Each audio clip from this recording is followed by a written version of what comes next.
इयत्ता 10वीच्या विद्यार्थ्यांची आजपासून परीक्षा सुरू झाली असून पद्मशाली शिक्षण संस्था संचलित कुचन प्रशालेत 10वी विद्यार्थ्यांना संस्थेचे संचालक गणेश गुज्जा, प्रशालेचे प्राचार्य युवराज मेटेसर व शिक्षक वृंद यांच्या हस्ते गुलाबपुष्प देऊन विद्यार्थ्यांचे स्वागत करण्यात आले। पहिला पेपर मराठी विषयाचा असून विद्यार्थी व पालकांनी पेपर सुरू होण्याच्या अर्धा तास अगोदर केंद्रावर आपल्या पाल्यांना सोडण्यासाठी गर्दी केली होती। कुचन प्रशालेत एकूण 585 मुले व मुली 25 ब्लॉकमधून 10वीची परीक्षा देणार आहेत। परीक्षा केंद्रावर गैरप्रकार होऊ नयेत म्हणून प्रत्येक केंद्रावर बोर्डाकडून बैठे पथक नेमण्यात आले आहे। याशिवाय परीक्षेतील गैरप्रकारांवर लक्ष ठेवण्यासाठी सीसीटीव्ही व मोबाईल लाईव्हद्वारे त्यांच्यावर लक्ष ठेवण्यात येईल। वरिष्ठ अधिकाऱ्यांची 7 भरारी पथके देखील नेमली आहेत। विद्यार्थ्यांनी परीक्षा काळात कोणताही ताण न घेता पेपर सोडवावे असे आवाहन करण्यात आले। यंदाची परीक्षा कॉपीमुक्त व कोणताही गैरप्रकार होणार नाही असे मुख्याध्यापक युवराज मेटे यांनी यावेळी सांगितले। नमस्कार, मी युवराज मेटे, मुख्याध्यापक कुचन प्रशाला सोलापूर।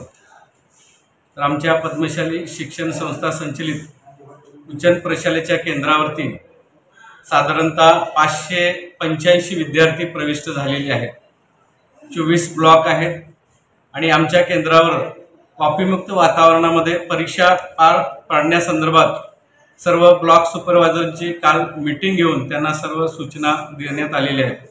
माननीय जिल्हाधिकारी कुमार आशीर्वाद साहेब व माननीय शिक्षणाधिकारी माध्यमिक श्री सचिन जगताप साहेब यांच्या मार्गदर्शनाखाली सर्व शिक्षकांना सूचना देण्यात आलेल्या आहेत। तर आमच्याकडे आमच्या संस्थेने सर्व परीक्षा केंद्रावरती सीसीटीव्हीची व्यवस्था करण्यात आलेली आहे। त्याचबरोबर झूमच्या माध्यमातून जे ब्लॉक सुपरवायझर आहेत त्यांच्या मोबाईलमधून माननीय जिल्हाधिकारी व जिल्हा परिषद येथे या झूमच्या माध्यमातून सर्व चित्रीकरण त्यांना दिसणार आहे। तर कॉपीमुक्त वातावरणामध्ये मुलांनी परीक्षा द्यावी यासाठी मुलांना देखील शपथ देण्यात आलेली होती। याचबरोबर आज गुलाबपुष्प देऊन आमच्या संस्थेचे विश्वस्त आदरणीय गणेश गुज्जा साहेब यांच्या शुभ हस्ते गुलाबपुष्प देऊन सर्व विद्यार्थ्यांचं स्वागत केलेलं आहे।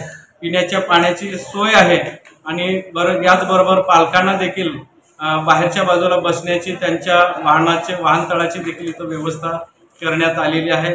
सीसीटीव्ही तर चालूच आहेत। याचबरोबर सर्व सुखसोयी मुलांना देण्यात आलेल्या आहेत आणि सर्व शिक्षक यांच्या सहकार्यातून संस्थेच्या मार्गदर्शनाखाली अतिशय उत्तम पद्धतीने परीक्षा पार पडतील अशी मी एक आशा व्यक्त करतो।